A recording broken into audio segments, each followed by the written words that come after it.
Bonjour et bienvenue dans Histoire inspirante. Est-ce que vous aimez voyager? Alors aujourd'hui, on va voyager. Alors non, vous allez rester dans le studio avec nous pour cette émission avec Gaël, mais vous allez voir son parcours qui nous fait voyager à travers le monde entier, mais surtout, il nous fait voyager dans une expérience spirituelle. Bienvenue dans Histoire inspirante avec Gaël.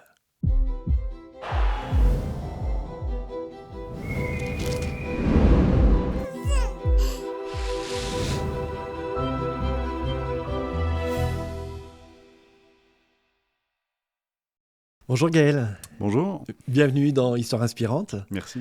On est très heureux de te retrouver, de pouvoir te connaître un peu plus. Alors, beaucoup de nos auditeurs te connaissent euh, par tes chants, par tes musiques, par tes concerts aussi. Mhm. Il y a un artiste en toi qui sommeille pas, j'ai envie de dire, hein. Il a toujours été là. En tout cas, il a toujours envie de s'exprimer, oui. Mais c'est au-delà de l'artiste, au-delà du pasteur aussi, parce que peut-être certains ne le savent pas, mais tu es pasteur hein, C'est ça. depuis combien d'années maintenant? Ça va faire une dizaine d'années, là. Voilà. Donc, au-delà de l'artiste, au-delà du pasteur, il y a un parcours de foi et c'est ce qu'on va découvrir avec toi. Alors, pour vraiment les plus âgés qui vont écouter cette émission, ton nom de famille, c'est...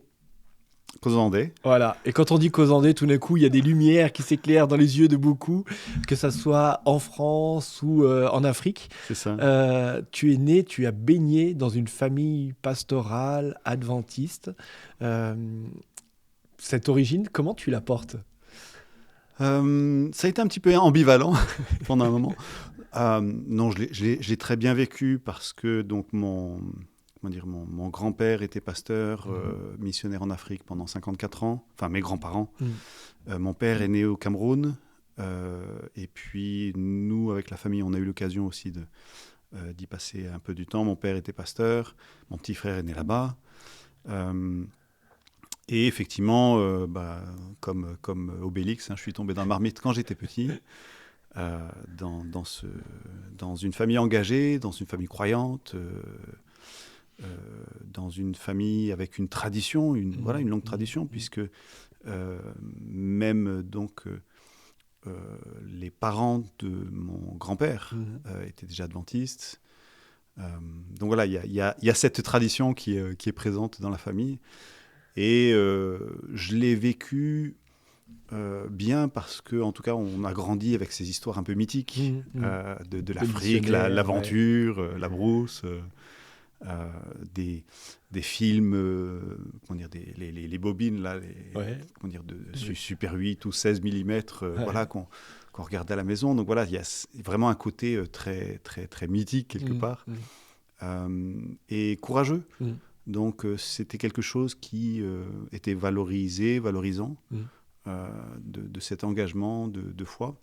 Est-ce Donc que parfois il était un peu lourd, cet engagement, justement, de dire, oh là, je suis la troisième génération, peut-être qu'on attend aussi de moi d'être pasteur.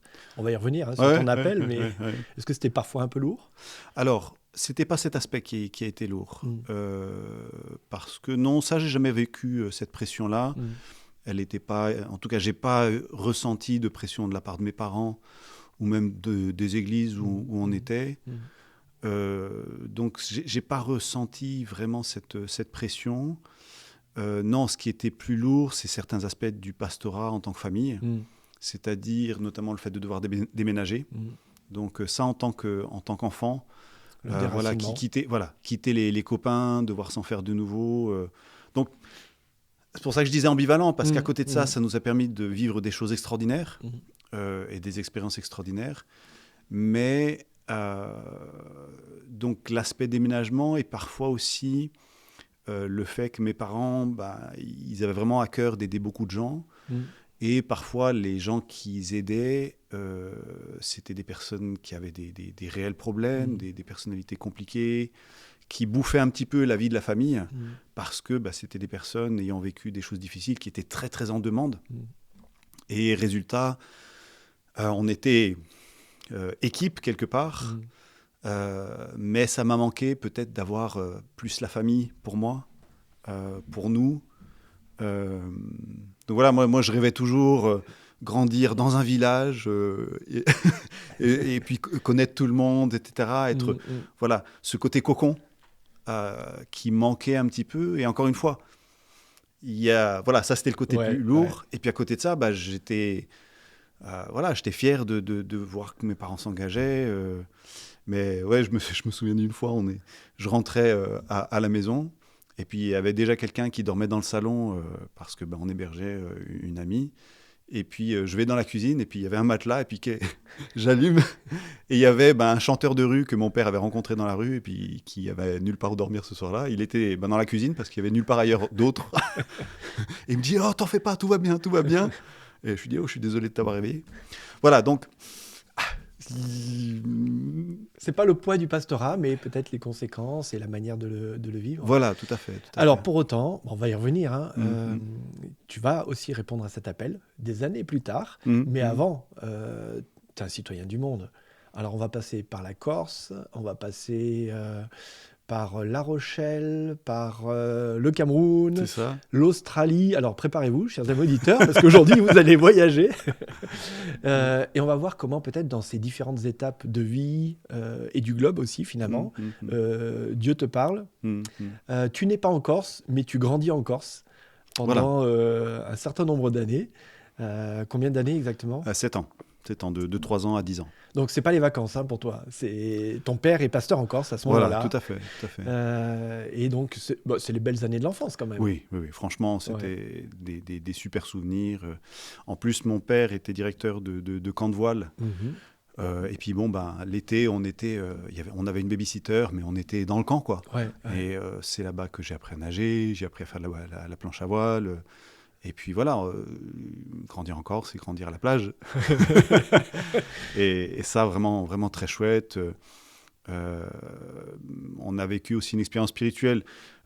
Quand on est arrivé, mes parents ont vraiment des difficultés à trouver une maison. Et vraiment de manière extraordinaire, au dernier moment, juste avant que ça devienne vraiment compliqué, il y a une possibilité qui s'ouvre. Et on était dans une chouette maison avec des voisins. Il y avait tous les enfants du quartier qui venaient à la maison. Et puis, très, très chouettes années. Tu es très jeune. Tu vas Ouais. rester là-bas jusqu'à 9-10 ans. Jusqu'à 10 ans. Quel souvenir tu gardes de cette enfance au niveau de ton expérience spirituelle ou comment ça t'a construit spirituellement? Je retiens surtout une chose. En 86, il y a eu un réveil spirituel dans notre église, en lien avec d'autres églises, pentecôtistes, baptistes, etc. Et où il y a eu un élan qui a fait que l'église, à un moment, il y avait un tel élan qui se retrouvait tous les jours pour prier. Ça a été un moment où, en tout cas, mon père a témoigné que ça a été une deuxième naissance spirituelle pour lui. Ça a été... et il semble que nous, en tant qu'enfants, on a été touchés par ricochet, quelque part, par toute cette ambiance qui avait, cette effervescence. Ma mère me raconte que le matin, mes parents se levaient très tôt pour prier. Et puis que quand ils ouvraient les yeux, ils découvraient que nous, les 3 enfants, on était avec eux. Par exemple, même ma petite sœur Noémie, qui était tout bébé, qui avait rampé, voilà, et qui dormait, mais que nous, on était là en train de prier avec eux. Alors que, voilà, on avait 86, donc j'avais 7 ans. Et je me souviens d'une soirée particulièrement, donc il y avait eu un accident de voiture d'un membre de la famille d'un membre d'église. Et les médecins, semble-t-il, disaient que c'était sans espoir. Ils avaient le crâne enfoncé, enfin c'était un truc terrible. Et l'église donc s'était rassemblée en réunion de prière.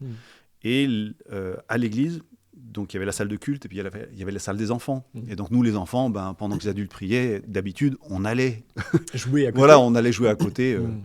Mais ce soir-là, je sais pas, je crois que j'avais 7 ans, donc j'ai été touché par cette histoire. Et je suis resté prier avec les adultes.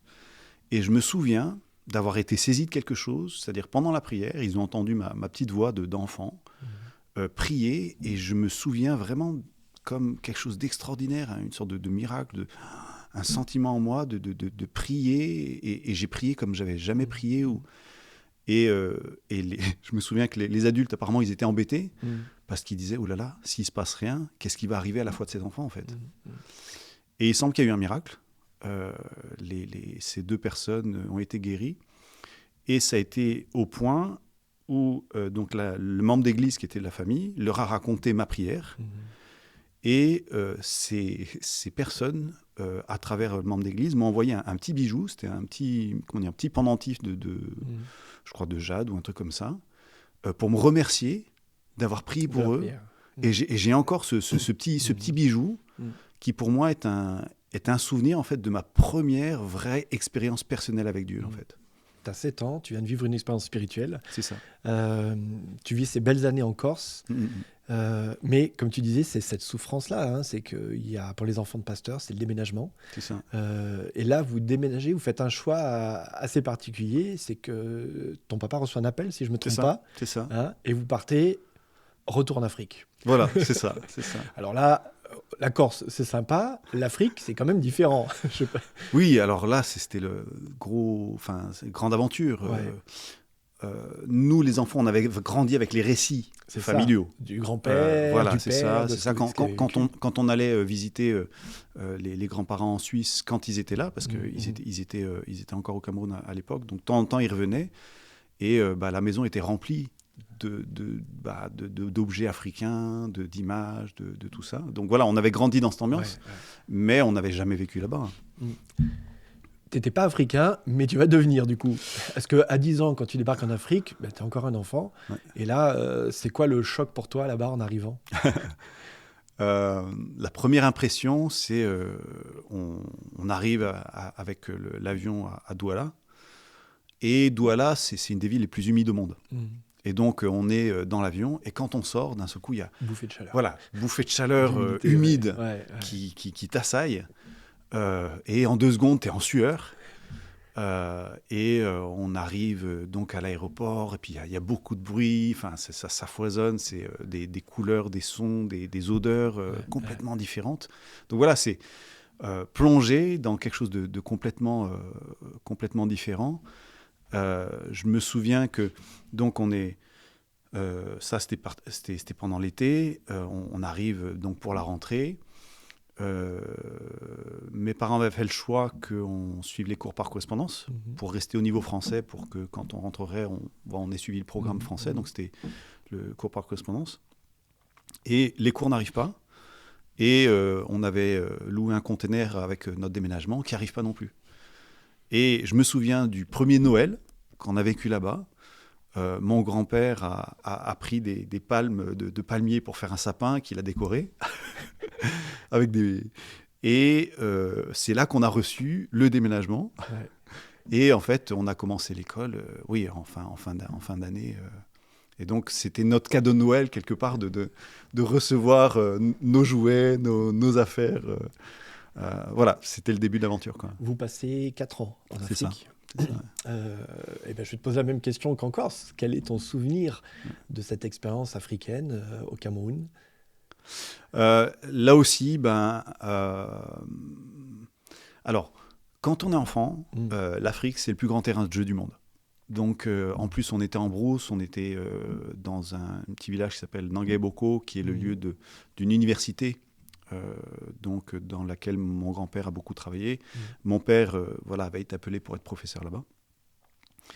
Et c'est un lieu sans limite, quelque part. Quand on est enfant, on ne pense pas aux serpents, aux trucs comme ça. Quand je repense à ce que je faisais, je me disais, c'est quand même étonnant que je sois encore vivant. Mais voilà, c'est juste, il y a un côté extraordinaire de liberté. Et puis, après, comment dire, socialement, c'était un peu compliqué parce que je sentais vraiment la différence. Les enfants qui voulaient être copains avec moi, on sentait que c'était par intérêt. Et résultat, j'avais soif d'une relation authentique. Et finalement, petit à petit, j'ai pas eu ça. Je me suis pas mal isolé. Et donc, ce que je faisais, ce qui s'est passé, c'est que mon grand-père, dans les années 50-60, avait démarré une émission de radio. Et quand mes grands-parents sont arrivés à la retraite dans les années 80, la conférence générale leur a dit, pour service rendu, voilà une certaine somme pour la retraite, etc. Et puis vous allez rentrer tranquillement en Suisse. Et mes grands-parents ont dit, non. Ils ont pris cette somme, ils ont acheté plein de matériel audiovisuel avec l'idée de démarrer une chaîne de télévision. Et donc, ils sont retournés là-bas en tant que volontaires à la retraite. Mhm. Et pour raison de santé, mon grand-père a dû rentrer, enfin mes grands-parents ont dû rentrer. Et il y avait tout ce matériel qui restait. Mhm. Et petit à petit, je me suis mis à jouer avec ça. Il y avait une caméra. Et j'allais dans la brousse avec la caméra. Et ma passion, c'était de filmer les animaux, de faire du documentaire. J'avais 11-12 ans, quelque chose comme ça. Mais je me sentais super seul. Mhm. Et c'est en fait à ce moment-là qu'il y a quelque chose qui a émergé au niveau de ma relation avec Dieu. Mhm. Où vraiment, c'est à ce moment-là que Dieu est devenu l'ami que je ne pouvais pas avoir finalement. Et je parlais à Dieu. Voilà, quand j'étais dans la forêt, je disais Dieu, Seigneur, donne-moi le langage des animaux pour que je puisse avoir des amis. Alors, heureusement, vers la fin du séjour, j'ai commencé enfin à avoir des amis où vraiment il y a de l'amitié qui a commencé à se faire. Mais voilà, ça a pris du temps. Mais quelque part, ça a permis aussi que l'ami que j'avais pas, c'est devenu Dieu. Et ça a été aussi l'occasion de ma rencontre avec Dieu à ce moment-là. Je me souviens d'ailleurs du moment où en fait je lisais beaucoup de livres et il y avait un livre qui racontait l'histoire des Vaudois.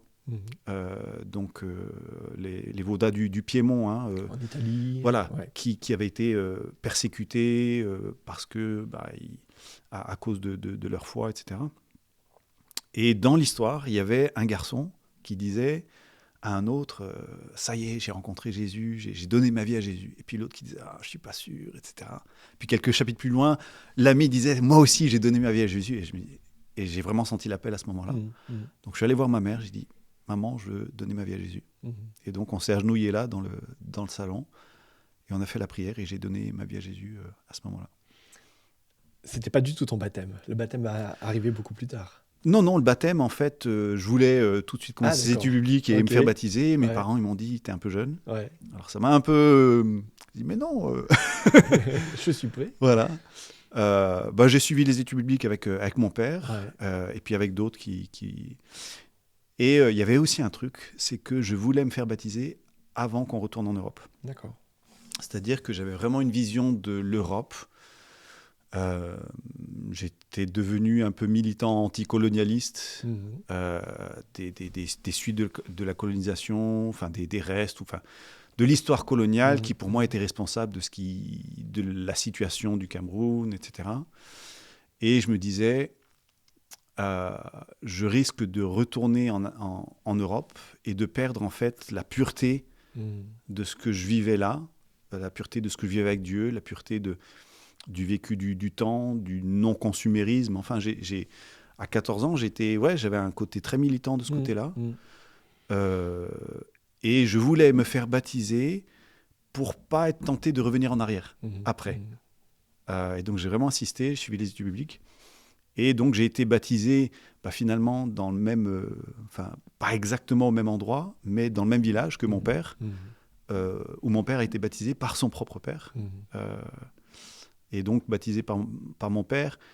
Et c'était un moment extraordinaire qui m'est resté. Mais c'était important pour moi de le faire avant. Est-ce qu'à ce moment-là, l'idée du pastorat, elle a commencé à germer ou pas encore ? Non. À ce moment-là, c'était vraiment... Non, je ne pensais pas du tout. C'est l'expérience avec Dieu en premier lieu, une rencontre. Oui, c'est ça. Malheureusement, il faut revenir en Europe. C'est ça. Il faut revenir en Europe. Alors, il y a une période de transition. Tu vas vivre ton adolescence, adolescence même, l'adolescence plus le jeune adulte à La Rochelle. Là, le choc de revenir, alors c'est fini, en plus à La Rochelle en hiver, hein, les tongs, les sandales, on oublie. Hein. Ce retour-là, et surtout l'église, est-ce que c'était avec cette même appréhension ou au contraire, c'était quelque chose de plus positif que tu avais imaginé ? Alors, socialement, c'était un gros choc. De me sentir complètement décalé, et puis en plus d'avoir l'impression de ne pas du tout avoir les codes.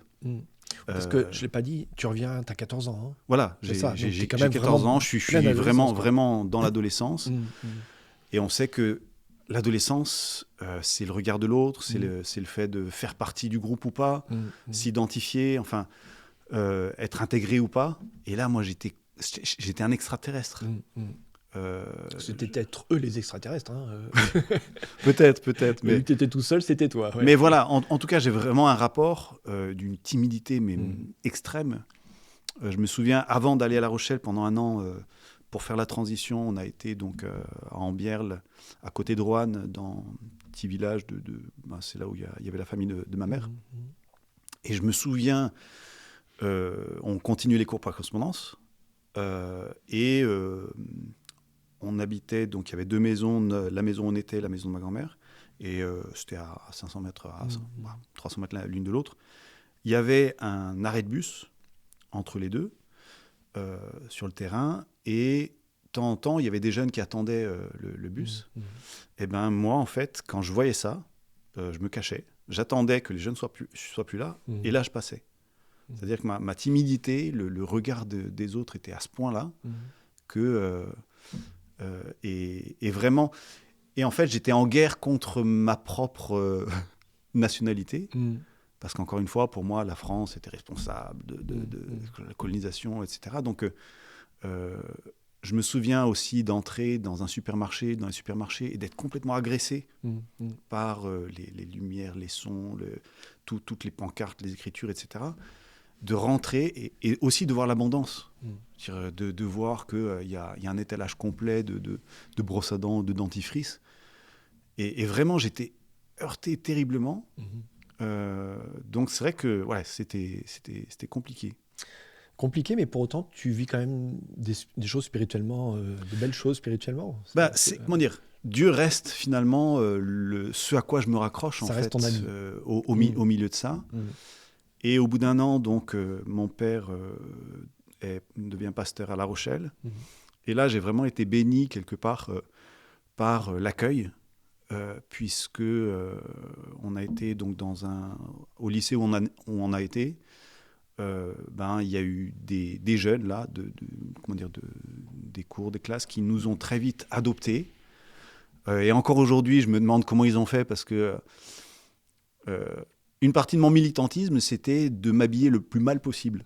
Je prenais des trucs de pull les plus déformés possibles pour manifester contre le consumérisme et les marques, etc. Donc vraiment, je me comportais vraiment comme un hors de cette société dont je voulais pas être parti. Ouais. Et très gentiment, ils nous ont pris comme on était.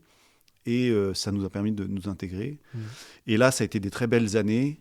La petite église de La Rochelle était très contente de voir arriver une famille avec des enfants. Oui, aussi. Il y a une chose qui m'apportait aussi socialement pendant toutes ces années, c'était les camps.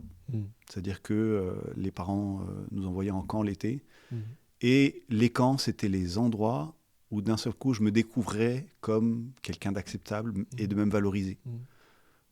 Je jouais déjà un peu de la guitare, je me cachais derrière la guitare, c'était ma manière d'exister quelque part. Mais là aussi, des gens formidables qui m'acceptent tel que je suis, qui me valorisent, qui m'encouragent, des copains, des animateurs, etc. Donc, socialement et spirituellement, ça a été des moments super forts et très importants. Alors, tu es un citoyen du monde, on l'a dit, hein, on voyage, et je l'ai annoncé, là on part en Australie. C'est ça. Tu fais tes études à La Rochelle, en langue, et là tu as l'opportunité de faire 6 mois en Australie, à Sydney, je crois que c'est ça. Hein. C'est ça. 6 mois à Sydney, c'est un autre continent, une autre mentalité, là on part de tout au tout, mais surtout il y a une rencontre que tu vas faire qui va un peu te bouleverser, est-ce qu'on peut dire déstabiliser ? Oui.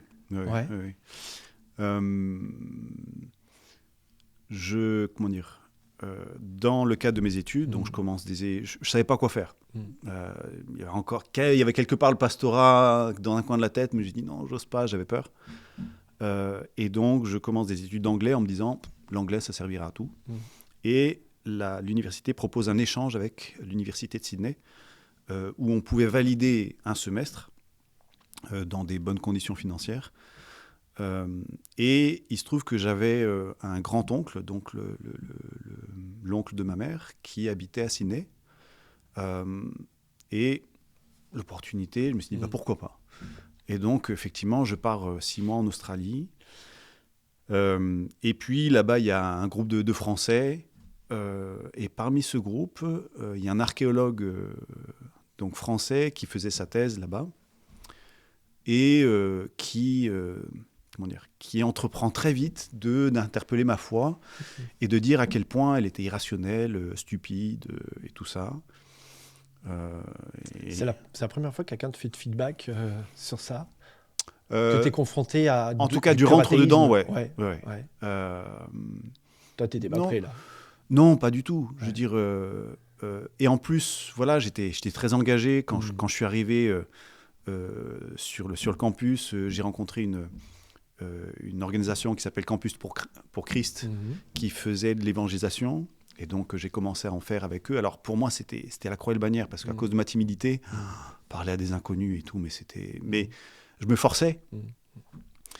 Et donc, il y avait aussi l'enjeu qu'il y avait mes copains de classe français qui étaient là et qui écoutaient nos conversations. Donc, pour moi, il y avait vraiment cet enjeu qu'il fallait que je puisse savoir répondre à cet archéologue qui, pour quelque part, pouvoir témoigner auprès des amis autour.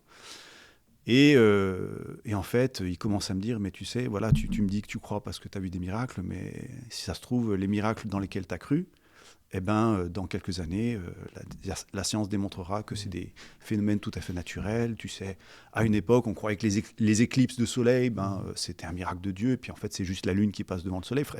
Bref.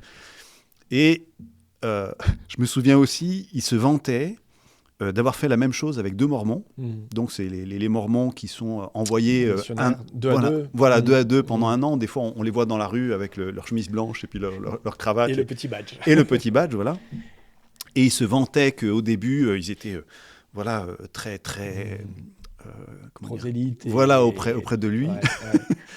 Et puis, il était super content de dire qu'à la fin, il buvait la bière avec eux et puis qu'il a réussi à complètement les retourner. Donc voilà, c'était le type de personnage et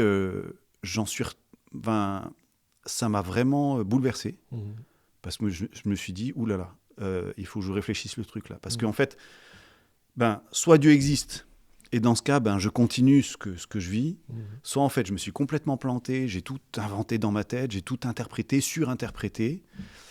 Mais si Dieu n'existe pas, je ne peux pas projeter ma vie de la même manière en fait.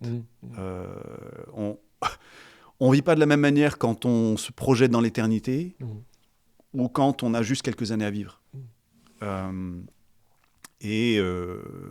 fait, c'est ce qui m'a conduit aux études de théologie. C'est-à-dire que je me suis dit, il faut que je vérifie le truc, quoi.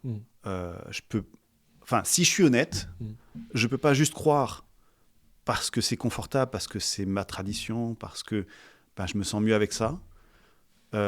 Si je veux être honnête avec lui, quelque part, il faut que je puisse lui dire, ou en tout cas me convaincre à moi-même, d'avoir vérifié les faits.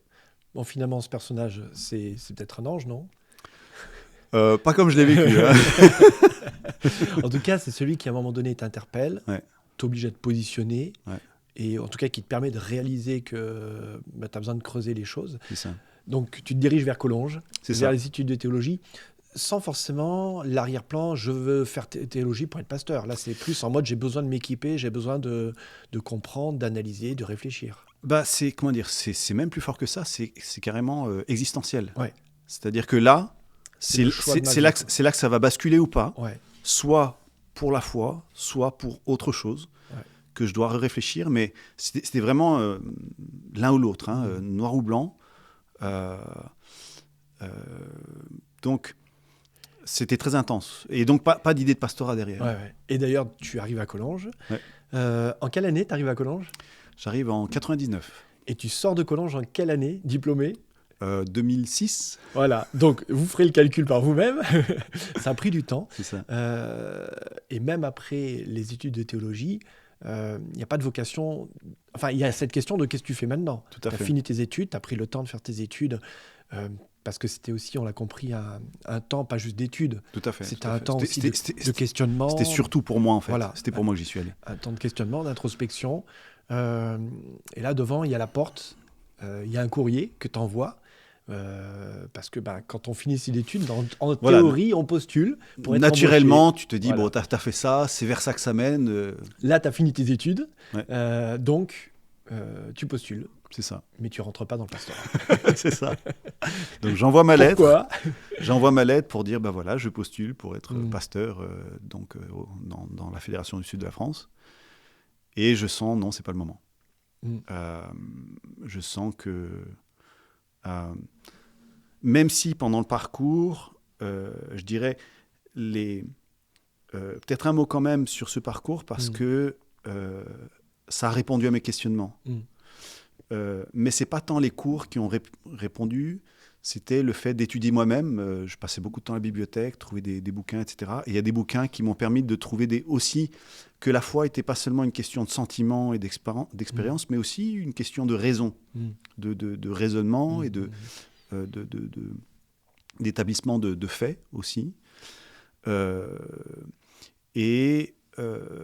fait aussi d'apprendre, paradoxalement, le fait d'apprendre le grec et l'hébreu, d'avoir accès au texte original dans sa langue, quelque part, ça permet que j'étais plus dépendant d'autres pour me dire ce que le texte disait. Et donc de dire non, d'après ce que je lis du texte, c'est vraiment ça, etc. Donc c'est vraiment des choses qui m'ont conforté. Mais effectivement, donc j'envoie la lettre et je sens que c'est pas le moment. Je suis très mal. Je prie, je dis, mais Seigneur... Et alors, est-ce que c'est la peur? Est-ce que c'est... Voilà. En tout cas, je renvoie une lettre pour dire, ben non, finalement... J'annule la première. J'annule, voilà. Et je me souviens, comment dire, le président de fédération de l'époque, il était furieux.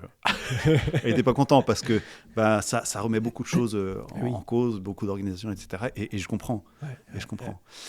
Mais avec le recul, je remercie Dieu vraiment d'avoir pris cette décision parce que il y avait deux raisons en fait qui étaient derrière. La première, elle était émotionnelle. C'est-à-dire que avec le recul, je pense que émotionnellement, j'étais pas mûr je pense que j'aurais fini en burn-out au bout d'un an. J'avais vraiment un problème émotionnel, notamment dans les relations sentimentales, où je recherchais quelque chose qui me compléterait. Et puis, en même temps, comment dire, à chaque fois, ce qui me valorisait, c'était d'être dans une position d'aider quelqu'un. Et donc, je me retrouvais valorisé à aider une fille. Et en même temps, dès qu'on sortait ensemble, grosse peur, et je ressentais plus rien, plus aucun sentiment. Et donc, j'avais le courage de laisser la fille prendre la décision. Et à chaque fois, c'était la fille qui était obligée de casser. Je me dis, mais non, ça peut pas fonctionner. T'es pas là, t'arrives pas à t'engager. Et donc, à force de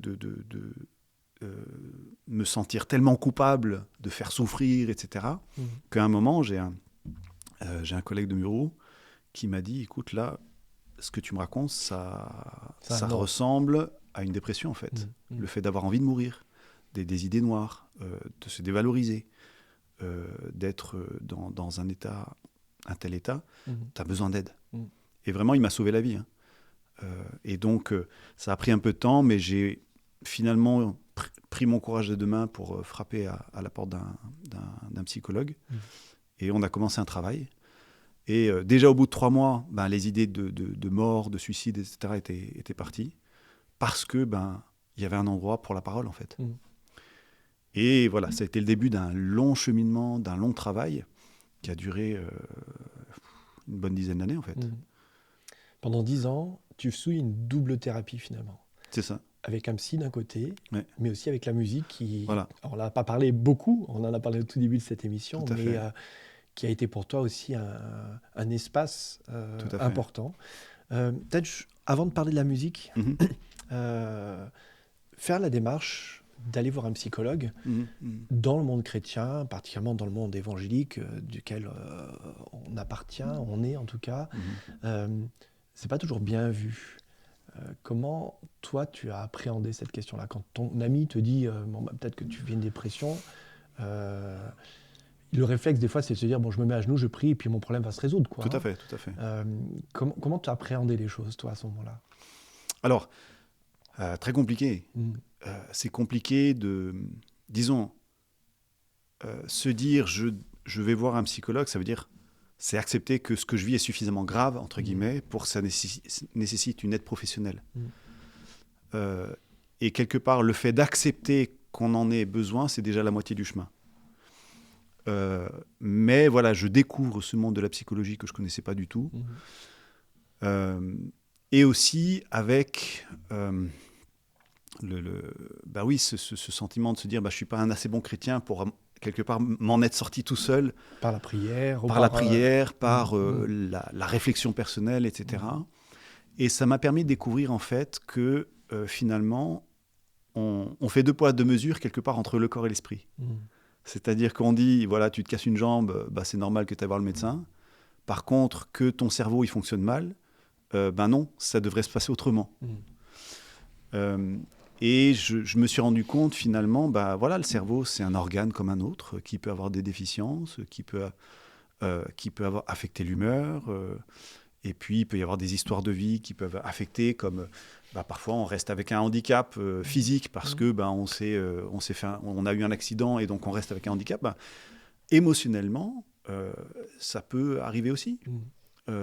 Et disons que j'ai été suivi, donc ça m'a rassuré de le faire avec un chrétien.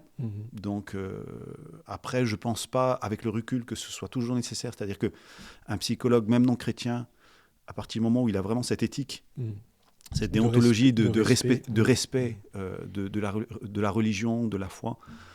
On n'est plus à l'époque de Freud où la religion c'était considéré comme une mauvaise réponse.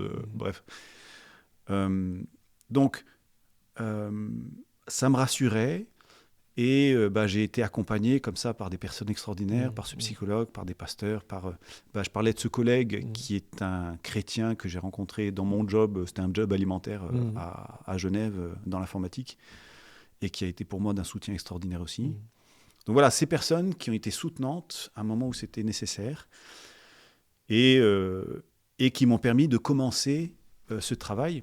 Et c'est vrai que maintenant, avec le recul, c'est quelque chose que j'utilise beaucoup dans mon ministère. Parce que j'en ai vu les fruits, j'en ai vu l'intérêt. Et vraiment, je crois que... En plus, maintenant, en relisant la Bible par rapport à ce que j'ai vécu, mais je trouve tellement de parallèles, tellement de clés, tellement de principes psychologiques dans la Bible, où je me dis, tout est là. Et, et ça a un tel impact dans la vie du chrétien. Parce que, on n'est pas seulement... réflexion, on est émotionnel aussi, quoi. Alors les deux ne s'opposent pas, mais il y a aussi ce travail-là que tu vas faire, toi, une forme de thérapie. C'est le mot que tu as utilisé par rapport à la musique. Tout à fait. Alors la musique, elle est ancrée en toi, on te connaît justement pour la musique, mais c'est aussi un espace d'expression, de guérison, et en plus quelqu'un va te donner la possibilité de vivre cette guérison-là aussi. C'est ça. Alors effectivement, la musique, il y a toujours eu un peu de musique dans la famille. On grandissait, mes parents, à un moment, donc avant notre naissance, avaient fait partie d'un groupe de musique, d'évangélisation. Oui, tu dis un peu, ça fait beaucoup. Ils ont fait beaucoup de chants, beaucoup de concerts. Voilà, c'est ça. Et donc là aussi, on a grandi dans cette ambiance-là. Et effectivement, j'ai commencé à composer des chants. En fait, ce qui se passait, c'est que quand j'arrivais à saisir, quand j'avais quelque chose qui, ça y est, j'ai compris ça, ou ça, tiens, ça c'est intéressant, j'avais envie de pouvoir l'exprimer, et c'est vrai que la chanson est devenue le format quelque part. Donc c'est un format très court, très concis, où il faut aller à l'essentiel quelque part, et en le disant de manière suffisamment poétique pour que le sens soit beaucoup plus large, en fait. Et c'est vrai que petit à petit, c'est le format qui m'est venu pour petit à petit dire ce que j'ai vécu, je veux le saisir, je veux le cristalliser quelque part pour ne pas le perdre. Voilà, j'ai vécu ça, j'ai compris ça, c'est super important. Et comment ne pas le perdre ? En faisant que ça devienne une chanson, et comme ça, je sais, ça y est, je l'ai saisi, j'ai pu l'exprimer. Et c'est vrai que dans ce sens-là, c'est devenu une thérapie. Je faisais de la musique avec mes sœurs, et il y avait l'idée d'enregistrer un album. Alors on est en 2005, Il y a déjà une révolution dans le monde de la musique, puisqu'on peut plus facilement enregistrer, mais on est encore à l'époque des studios, etc. Et où ça représente vite de l'argent. Ouais, tu passes chez toi tranquillement avec ton micro et ta guitare. Ben, il te faut quand même un peu de logistique. Voilà. Ouais. Et surtout, j'y connais rien. Ouais. Je veux dire, T'es musicien, voilà, je suis musicien. T'es pas ingé son. Voilà. Et il y a ce rêve, etc. Alors je me dis, bon, bah, je vais le faire, je vais bricoler un truc dans mon coin, et puis voilà. Et donc, je suis invité dans une soirée par une amie qui me présente quelqu'un. Un mécène. Qui me dit, voilà, j'ai entendu dire que tu veux faire la musique, etc. Est-ce qu'il y a quelqu'un qui t'aide ? Non, il me dit, pourquoi ? Pourquoi est-ce que tu veux faire ça ? Je dis, il y a beaucoup de gens qui m'y encouragent. Et il me dit, oui, mais on t'y encourage, mais est-ce que quelqu'un t'en donne les moyens ? Et quelque chose d'important à mentionner, plusieurs fois, j'ai dit à Dieu, Seigneur, je me rends compte que la musique, ça devient trop important pour moi, donc je renonce à la musique. Pour moi, j'aimais trop ça, donc j'avais toujours peur que ça devienne une idole, en fait. Et à chaque fois que je disais, non, j'arrête, je me souviens une fois, je reçois un message en me disant, il y a quelqu'un qui me dit, oui, je suis à Berne, et j'ai entendu une de tes cassettes. Je n'avais jamais enregistré de cassette, mais visiblement... Tu as été piraté, apparemment. Voilà. J'ai entendu une de tes cassettes et tes chansons m'ont ramené à Dieu. Et plusieurs fois, j'ai dit, je renonce à la musique. Et à chaque fois, il y a eu quelque chose qui m'a dit, non, il faut que tu continues, en fait. Et cet homme me dit, t'as besoin de combien ? Et là, je dis, quoi ? Et j'avais pas du tout calculé. C'est-à-dire que pour moi, c'était tellement impossible qu'un jour, il y ait quelqu'un qui, comme ça, riche, me donne de l'argent pour ce projet que j'avais pas du tout calculé. Et je dis un chiffre au hasard, qui pour moi me semblait déjà astronomique. Et il me dit, écoute, fais ton projet et tu reviens avec ça. Et donc, je me dis, mais vraiment ?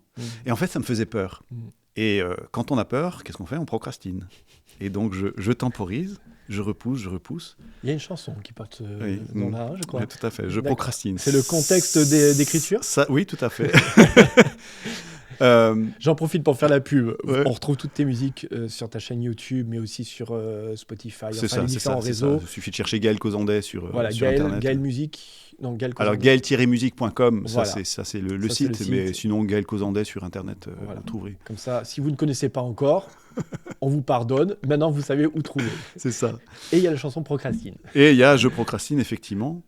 Et il y a quelqu'un qui me dit, écoute, si là tu te bouges pas, là, ça va te passer sous le nez, quoi.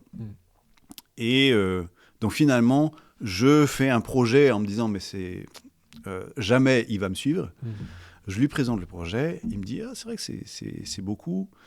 Et donc finalement, on réfléchit, on triture un petit peu le truc. Il me dit, ok, c'est bon. Et d'un seul coup, j'ai le budget pour faire un album. En studio. Voilà, on n'est pas dans le garage là. Voilà, tout à fait. Avec la partie enregistrement, de mixage et puis de production du CD. C'est ça. Et il était très intelligent parce qu'il m'a dit, on va pas juste faire un CD, cet argent, tu dois me le rembourser. Et donc pour me le rembourser, tu dois vendre des albums et faire des concerts. Et ça aussi, j'ai trouvé ça très intelligent de sa part parce que moi, j'allais faire un truc dans mon coin parce que je voulais sortir un truc, mais... quelque part, ça m'a forcé. Bah oui, s'il fallait que je lui rende, il fallait que financièrement ça tourne. Et ça m'a forcé à faire des concerts, de monter un groupe. Peut-être préciser que c'était pas dans un objectif mercantile pour gagner de l'argent. Non. C'était dans l'objectif de Gaël, il va falloir te dépasser. Voilà, c'est ça. C'était pédagogique de sa part. C'est ça. Tout à fait. C'était vraiment pédagogique. Ouais, tout à fait. Tout à fait. Alors que il aurait pu tout à fait me donner l'argent. Il avait les fonds pour ça. Mais voilà, pédagogiquement, il a senti. Qu'il fallait que tu aies un petit coup de pied au derrière. Exactement, comme ça. Exactement. Et c'est ça qui a fait que, et de manière extraordinaire, en 6 mois, j'ai pu lui rembourser, en fait, après la sortie de l'album. Et donc, avec le groupe, on a tourné. Et c'est ce que j'ai fait donc pendant à peu près 10 ans.